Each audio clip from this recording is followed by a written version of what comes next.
Muy buenas. Muy Hola. buenas, Lucía. Aquí estamos ya contigo. Muchísimas gracias por sacar un rato esta tarde de tu tiempo y estar con nosotros para contarnos tu trabajo. Cuando quieras, puedes comenzar y hablamos después de la ponencia para las preguntas. Perfecto.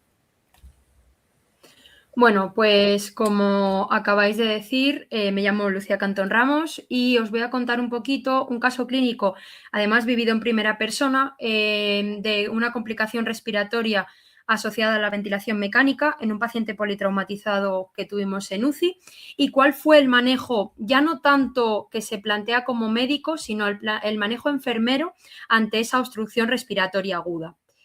La presentación un poco se va a organizar en todos estos apartados. Fundamentalmente me voy a centrar, que es la parte más importante, en la evolución clínica del paciente, cuáles fueron las intervenciones realizadas y cuál es nuestro papel como enfermeros, porque somos los que detectamos de forma precoz esas complicaciones. Bueno, los pacientes politraumatizados presentan frecuentemente lesiones torácicas. Suelen ser, además, muchas suelen provocar lesiones que producen una insuficiencia respiratoria. Todo eso nos deriva a que necesitan una ventilación mecánica invasiva. Y hay que entender que este tipo de pacientes requieren una monitorización continua, porque su riesgo de deterioro clínico brusco es muy alto y además el deterioro es muy rápido. No te da tiempo prácticamente ni a reaccionar. Y ahí es donde la actuación enfermera es clave. Bueno, y hablando de ventilación mecánica invasiva, vamos a explicar qué es. La ventilación mecánica invasiva constituye un soporte muy importante y fundamental en los pacientes críticos que no van a ser capaces de mantener una ventilación eficaz. Sus principales objetivos son fundamentalmente tres: manejar la oxigenación, mantener la ventilación y siempre disminuir el trabajo respiratorio para que pueda mejorar la recuperación del paciente. Pero su recuperación, o sea, su uso no está exento de riesgos, ni nunca está exento de complicaciones. Y aquí es donde entramos. Porque las complicaciones respiratorias de la ventilación mecánica fundamentalmente son cuatro: barotrauma, acumulación de secreciones, tapones mucosos y deterioro del intercambio gaseoso. Y aquí es muy importante entender que muchas de estas complicaciones van a producir un deterioro brusco y van a poner en riesgo la vida del paciente en segundos. Por eso, el estar vigilando constantemente un monitor no es solo estar mirando, sino identificando qué es lo que está cambiando. Por eso el objetivo de contaros este caso clínico es describir un poco el manejo clínico y las intervenciones enfermeras en estos pacientes, ¿vale? Que tienen esa ventilación mecánica, que son politraumas, que tienen complicaciones asociadas. Y bueno, pues este es un poquito el caso clínico y vamos a ver cuáles son las características de nuestro paciente. Es un paciente varón de 37 años cuyo único antecedente relevante es la obesidad, que ingresa por un accidente de tráfico y sus lesiones son fracturas vertebrales T2, L4 y una fractura de cadera derecha. Tras el accidente, el paciente requiere una intervención quirúrgica, ya no solo por las lesiones de T2 y L4 que necesitan fijación, sino también porque se requiere colocar un fijador externo a la cadera derecha. Posteriormente se intuba al paciente y se deriva a UCI a nuestro cargo. Se realiza monitorización continua tanto de parámetros respiratorios como de parámetros hemodinámicos, fundamentalmente porque tras una operación puede necesitar transfusiones sanguíneas. Durante su estancia en UCI, el paciente presenta muchos episodios de un deterioro brusco de la saturación de oxígeno. Además, el respirador nos da unas presiones muy altas. Esto fue lo que nos hizo sospechar de que el paciente tenía un tapón mucoso, que no dejaba circular su aire correctamente. Por eso, si esta situación no la hubiéramos detectado a tiempo, fácilmente podría haber provocado una hipoxia y el daño en el cerebro del paciente podría haber sido muy importante. Por eso, ante esta situación, se plantearon fundamentalmente 4 intervenciones: aspiración de secreciones, aumento de pseudoanalgesia según pauta médica, administración de relajantes musculares y ventilación manual con ambú en los episodios críticos. Bueno, fundamentalmente la que más se utilizó fue la aspiración de secreciones, porque permite eliminar esas secreciones espesas que le quedan al paciente y que no es capaz de eliminar por sí mismo, y prevenir que se obstruya la vía aérea. En muchos casos solemos tener una base calefactada conectada para permitir fluidificar esas secreciones, pero aún así suelen ser muy espesas, pues por genética del paciente normalmente, y hay que entender que no es una técnica menor, hay que tener mucho cuidado, tiene que ser una técnica estéril, hay que saber qué se hace, porque es un procedimiento invasivo, estamos accediendo a la vía aérea del paciente. Entonces, solo se hace cuando sea necesario, pero en este caso era importantísimo y crucial hacerlo. También fue necesaria el ajuste de la sedación, administrar relajantes musculares, bueno, depende del protocolo de cada hospital. En el caso nuestro fue la asociación de cisatracurio, y que permitió disminuir un poco el consumo de oxígeno del paciente y mejorar su adaptación al respirador, lo que nosotros llamamos que no se pelee con el respirador.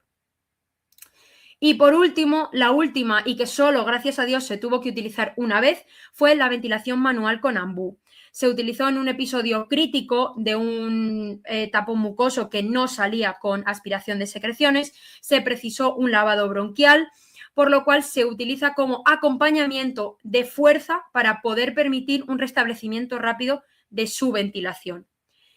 Y gracias a la pandemia también se descubrió una cosa que no se utilizaba en muchos sitios y que se demostró que era muy importante, y es que su empeoramiento respiratorio nos obligó a utilizar el decúbito prono. Muchos estudios demuestran que esta posición va a mejorar la expansión pulmonar, va a favorecer el intercambio gaseoso, por lo cual, en el momento en el que vimos que el paciente empeoraba rápidamente, se le colocó en decúbito prono con una monitorización continua, con un control gasométrico frecuente, y funcionó. De ahí viene el papel de enfermería en la UCI. Es fundamental. La vigilancia continua del paciente permite detectar precozmente esos cambios en la saturación, esos cambios en las presiones del respirador, esos cambios también que vemos en el estado general del paciente.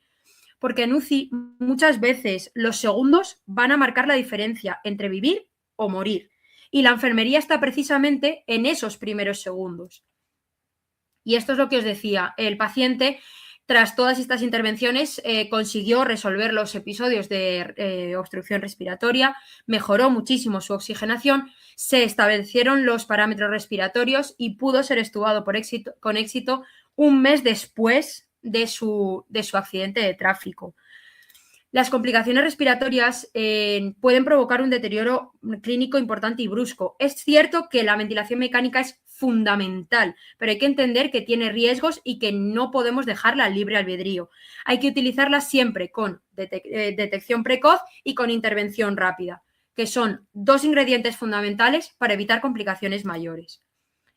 La vigilancia respiratoria continua es uno de los pilares fundamentales que utilizamos en el manejo del paciente crítico, ya no solo en un politrauma, ya sea un neurocrítico, ya sea un periférico, porque incluye tanto la monitorización de la saturación como control de presiones del respirador, como una valoración gasométrica, como deterioro de detección precoz de deterioro respiratorio. Al paciente, si tú lo ves, se nota si hay cambios de deterioro respiratorio.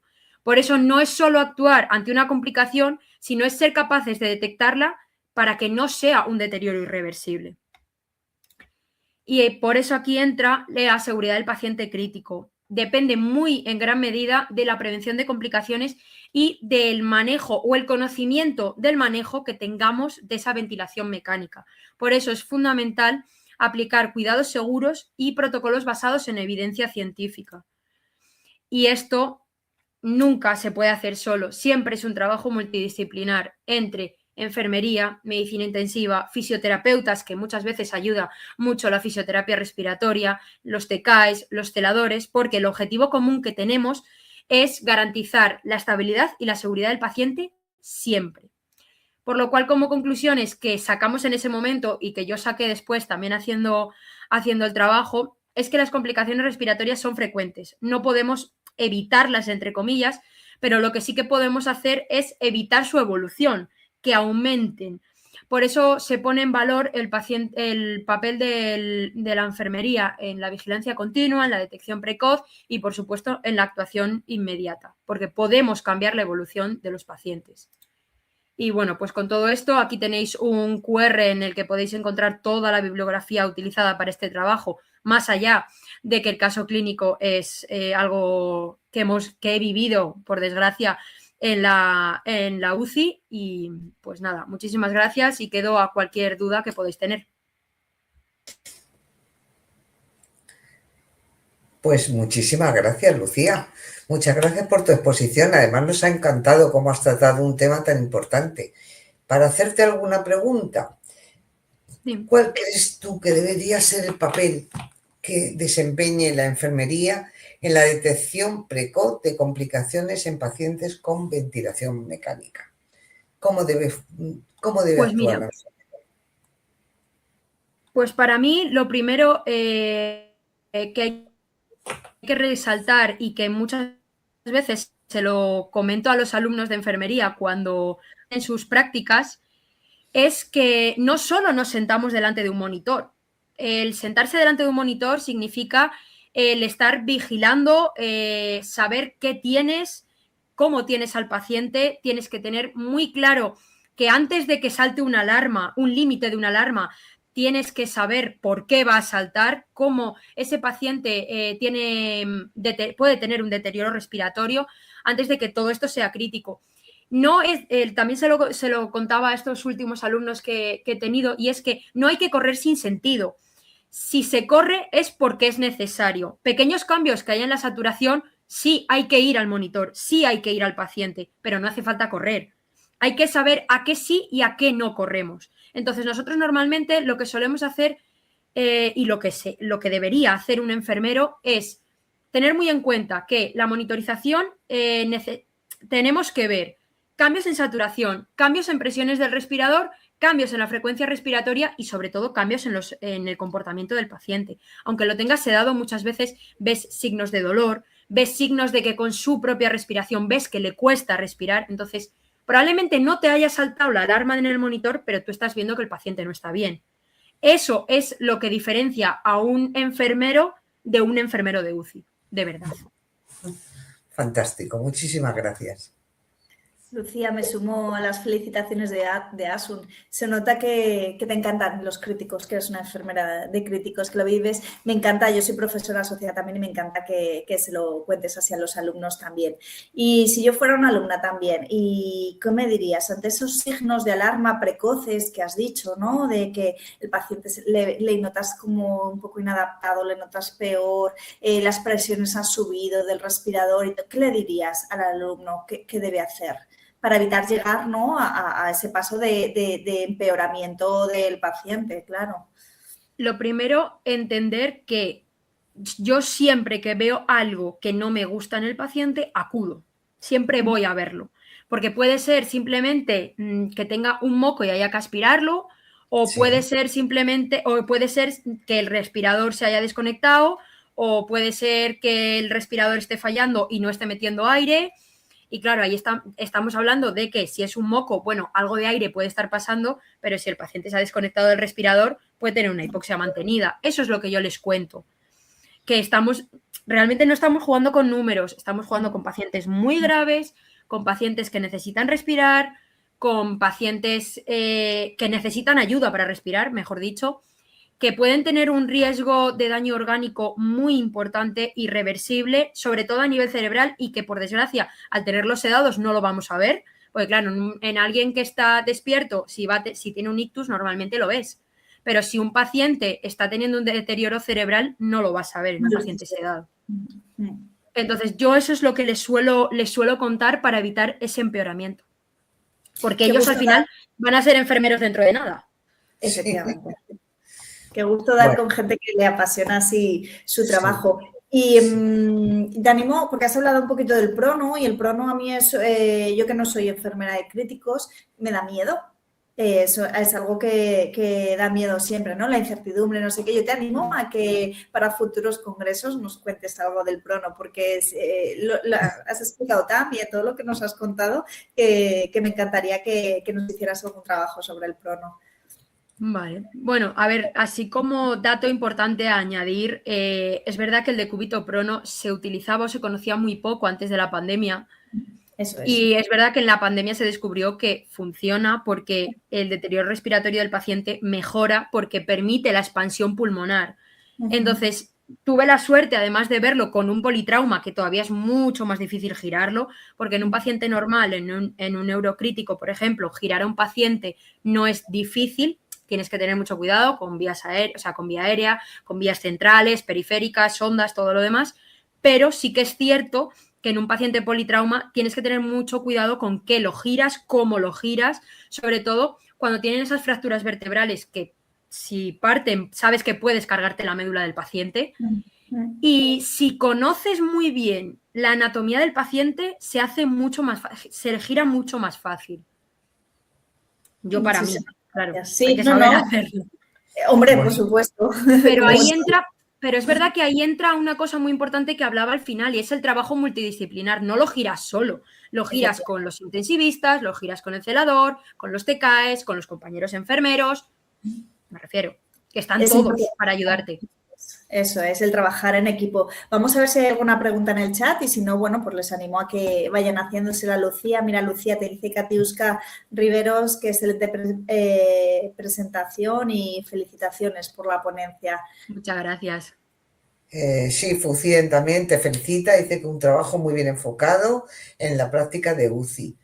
¿Y qué es lo primero que hacéis en un descenso brusco de la saturación de un paciente ventilado? Nos preguntan. Normalmente lo primero que solemos hacer o lo que primero se suele pensar es que el paciente tiene un tapón mucoso, tiene secreciones. Entonces lo primero que haces es aspirarlo. Puede ser que no sea, sueles también intentar sedoanalgesiarlo más, darle un bolo de sedoanalgesia por si acaso es que se esté peleando con el respirador, que era lo que os comentaba. Y en el último caso se puede llegar incluso a ventilar con el ambú si es que el paciente no es capaz por sí mismo de meter aire y se sube la FiO2 al respirador siempre. Te felicitan. Dice, muchas gracias, Lucía, muy buen trabajo. Gracias. Muchas gracias, un gran trabajo y una excelente presentación. También te dice Cristina Fortes. Muchas gracias. Entonces, sí, entra después en el chat porque seguro que hay personas que quieren preguntarte algo. Perfecto. O felicitarte. Yo respondo sin problema a todo. Muy bien, pues de nuevo te felicito por tu gran trabajo, Lucía. Nos ha encantado tenerte con nosotros y esperamos contar contigo en próximas ediciones, que nos cuentes el prono, como decía María. Muchísimas gracias, Lucía. Muchas gracias a vosotros. Gracias, Lucía. Hasta luego.